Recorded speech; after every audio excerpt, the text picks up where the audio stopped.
बिस्मिल्लाहिर्रहमानिर्रहीम। आज जो आप लोग का टॉपिक है वो है ट्रांसफार्मर। ट्रांसफार्मर इलेक्ट्रोमैग्नेटिक इंडक्शन की सबसे इम्पोर्टेंट एप्लीकेशन है, जिसमें फॉर एग्ज़ाम्पल हम एसी वोल्टेज को या तो कम करते हैं या ज़्यादा करते हैं। आप लोगों ने इलेक्ट्रिसिटी सप्लाई लाइंस को देखा होगा। जो बाहर लाइंस होते हैं, पावर स्टेशन से जो बिजली आती है वो 11 किलोवाट आती है और 11 किलोवाट के लाइंस होते हैं। 11 किलोवाट बिजली आती है, लेकिन हमारे घरों में जो बिजली आती है वो 240 वोल्ट हमें मिलती है।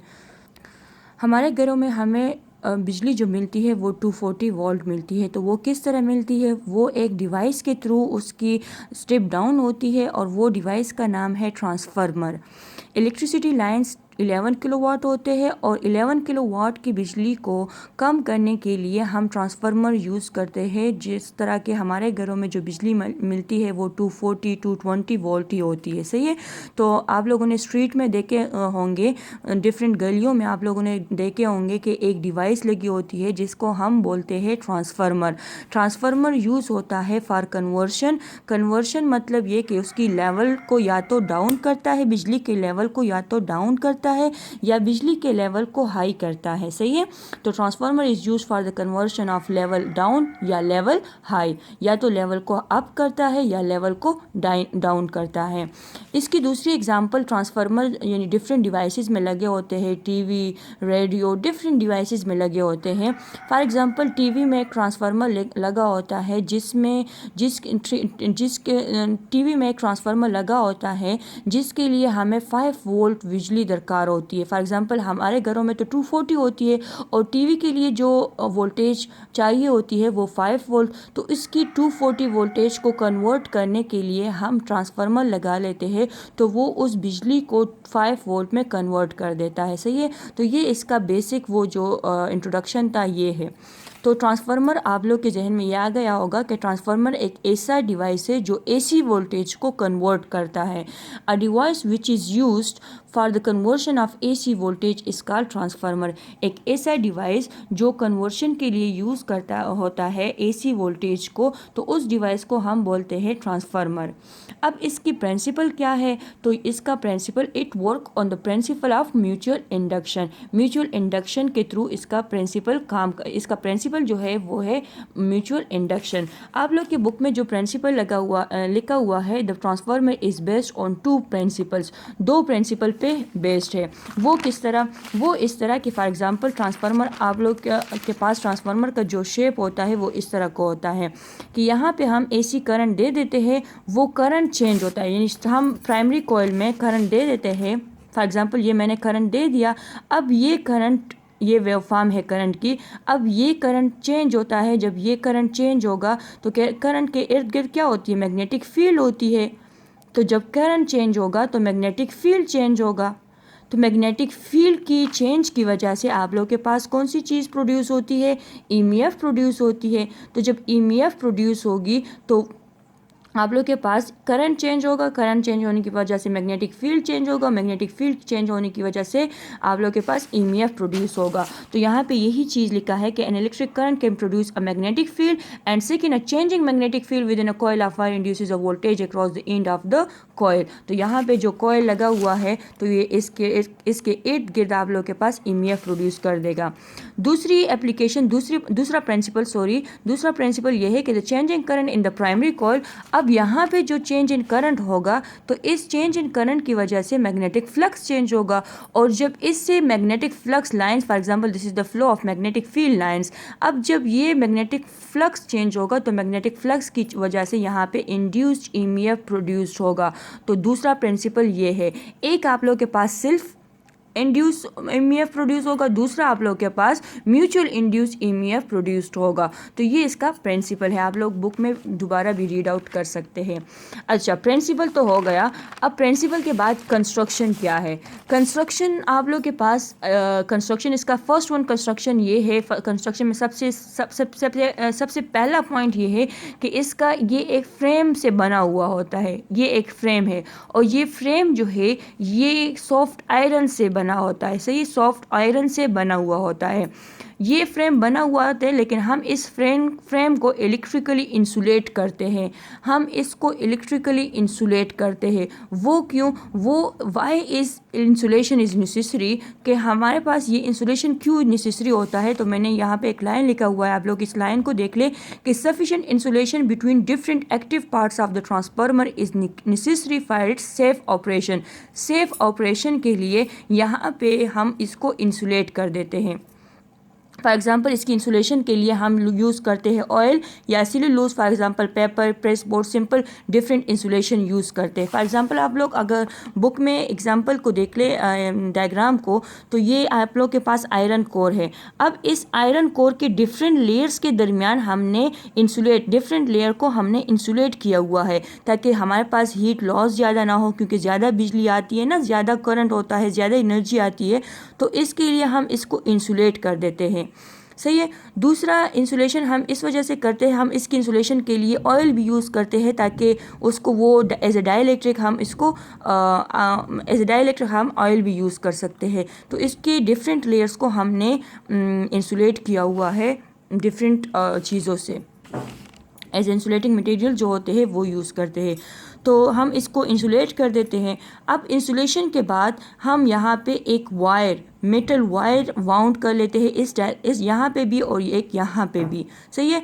इन दोनों, यहाँ पे भी एक वायर वाउंड कर देते हैं और यहाँ पे भी एक वायर वाउंड कर देते हैं। अब ये वाला साइड प्राइमरी कॉइल, इसको जब हम वायर वाउंड कर देते हैं तो फिर हम, ये कॉइल की शेप है, ये भी एक कॉइल की शेप है, तो this is the primary coil and this is the secondary coil. Primary coil वो कॉइल होता है जिसमें हम वोल्टेज देते हैं, जहाँ पे इनपुट मिलती है उसको हम बोलते हैं प्राइमरी कॉइल, जहाँ पे हम आउटपुट मिलता है वो उसको हम बोलते हैं सेकेंडरी कॉइल।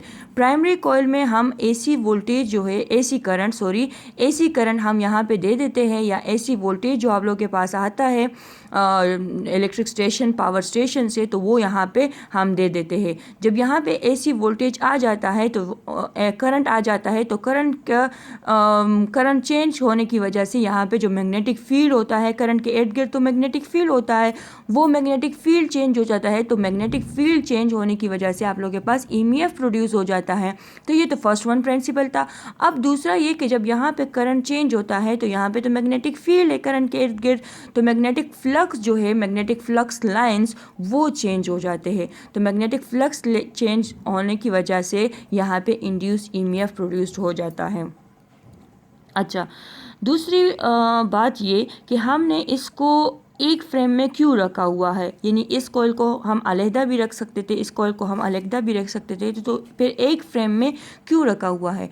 इसका आंसर ये है कि हमने इसको एक फ्रेम में इस वजह से रखा हुआ है ताकि आप लोग के पास जो मैग्नेटिक फ्लक्स लाइन हो वो इलेक्ट्रिकली लिंक्ड हो। इलेक्ट्रिकली लिंक्ड मतलब ये कि वो आगे पीछे ना जाए, बस सिंपली एक ही फ्रेम में हो, ताकि ये जितना यहाँ पे फ्लक्स मिले उतना ही फ्लक्स यहाँ पे भी मिले। तो इस वजह से हमने इसको एक फ्रेम में ही रखा हुआ है। अच्छा, फिर इसका वर्किंग क्या है? तो वर्किंग ये है कि यहाँ पे आप लोग के पास, यहाँ पे वर्किंग, या आप लोग के बुक में इंडक्शन ला भी लिखा हुआ है इस वर्किंग को। तो यहाँ पे करंट, फॉर एग्जांपल ये एक वेवफॉर्म है एसी करंट, तो अल्टरनेटिंग करंट, तो यहाँ पे जब करंट मिल जाता है तो वो करंट जब चेंज होता है, करंट चेंज जब होता है तो करंट के इर्द गिर्द करंट मिल जाते हैं। For example this is the current. अब करंट क्या होगा? चेंज होगा। अब करंट की चेंज की वजह से करंट के इर्द गिर्द आप लोग के पास मैग्नेटिक फील्ड होता है, तो मैग्नेटिक फील्ड प्रोड्यूस होगा। अब मैग्नेटिक फील्ड प्रोड्यूस होने के बाद आप लोग के पास जब करंट चेंज होगा तो करंट के चेंज होने की वजह से मैग्नेटिक फील्ड चेंज हो जाता है।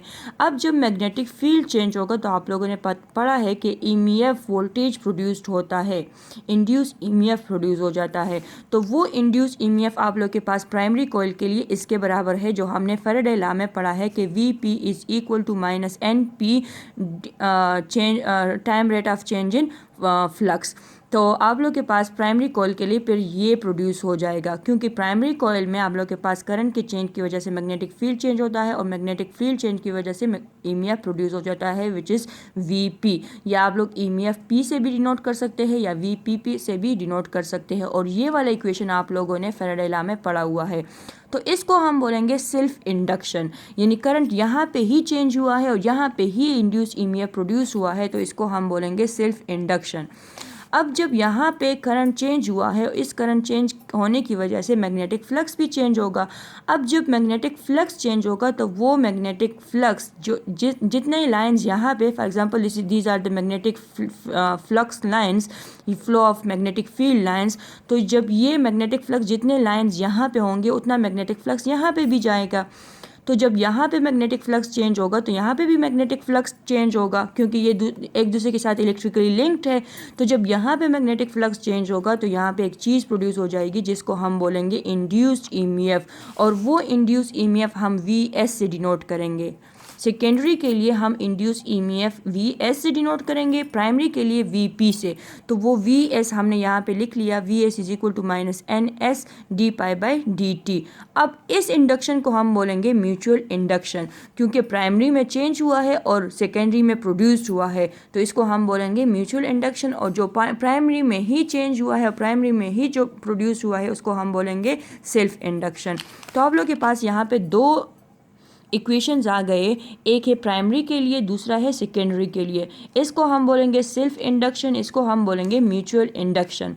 अब मैंने आप लोग को बता दिया कि जितना मैग्नेटिक फ्लक्स लाइंस यहाँ पे होंगे उतना ही time rate of change, magnetic flux जितना यहाँ पे चेंज होगा उतना यहाँ पे भी चेंज होगा। तो मैग्नेटिक फ्लक्स जो दोनों के लिए प्राइमरी और सेकेंडरी के लिए जो होगा वो सेम होगा।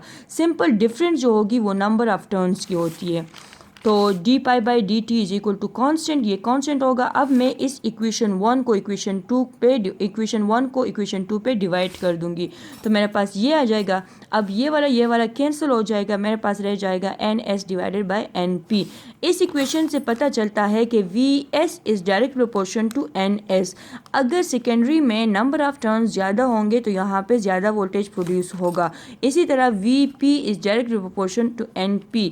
अगर number of turn primary coil में ज़्यादा है तो वोल्टेज भी ज़्यादा प्रोड्यूस होगी, दोनों डायरेक्टली प्रोपोर्शनल है। अब यहाँ पे दो तरह के ट्रांसफार्मर होते हैं, एक होता है स्टेप अप ट्रांसफार्मर, दूसरा होता है step down transformer. Step up transformer वो ट्रांसफार्मर होता है जो आउटपुट में ज़्यादा वोल्टेज देता है, जो आउटपुट में वोल्टेज क्या देता है, ज़्यादा देता है। सही है, ग्रेटर का निशान मैंने लगाया है, ज़्यादा वोल्टेज देता है। स्टेप अप ट्रांसफार्मर के लिए हमारे पास स्टेप अप ट्रांसफार्मर में यहाँ पे हम इस तरह कर देते हैं, क्योंकि यहाँ से हमें पता चला कि अगर नंबर ऑफ टर्न सेकेंडरी में ज़्यादा होंगे तो हमें ज़्यादा वोल्टेज मिलेगा। तो इसी तरह स्टेप अप ट्रांसफार्मर के लिए हम इस तरह कर देते हैं कि NS नंबर ऑफ टर्न्स को सेकेंडरी कॉइल में ज़्यादा कर देते हैं।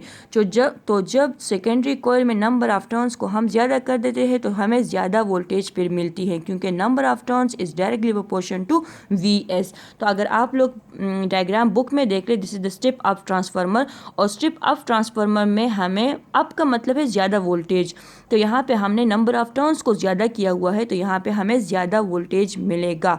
अब अगर स्टेप डाउन ट्रांसफार्मर हमें चाहिए तो स्टेप डाउन ट्रांसफार्मर के लिए हम प्राइमरी कॉइल की नंबर ऑफ टर्न्स ज़्यादा कर देते हैं और सेकेंडरी के कम, तो फिर हमें आउटपुट में जो वोल्टेज मिलेगा वो कम मिलेगा, क्योंकि हमने वहाँ पे नंबर ऑफ टर्न्स कम किए हैं बनिस्बत प्राइमरी के। तो अगर आप लोग यहाँ पे देख ले, नंबर ऑफ टर्न्स प्राइमरी के ज़्यादा है और नंबर ऑफ टर्न्स सेकेंडरी के कम है, तो यहाँ पे हमें क्या मिलेगा, कम वोल्टेज मिलेगा। अगर हमें आउटपुट में ज़्यादा वोल्टेज चाहिए होती है तो हम फिर स्टेप अप ट्रांसफार्मर यूज़ करते हैं, और अगर हमें आउटपुट पे कम वोल्टेज चाहिए होती है तो हम स्टेप डाउन ट्रांसफार्मर यूज़ करते हैं। सही है। फॉर एग्ज़ाम्पल जो पावर स्टेशन से जो बिजली आती है तो वो तो ज़्यादा वोल्टेज की होती है और हमें घरों के लिए कम वोल्टेज चाहिए होता है, तो फिर हम स्टेप डाउन ट्रांसफार्मर यूज़ करते हैं। सही है। और अगर हमें ज़्यादा बिजली चाहिए होती है तो फिर हम स्टेप अप करते हैं। सही है। फॉर एग्ज़ाम्पल आप लोग के पास स्टेबलाइज़र जो लगे हुए होते हैं, स्टेबलाइज़र्स में भी ट्रांसफार्मर लगे होते हैं घरों में जो स्टेबलाइज़र।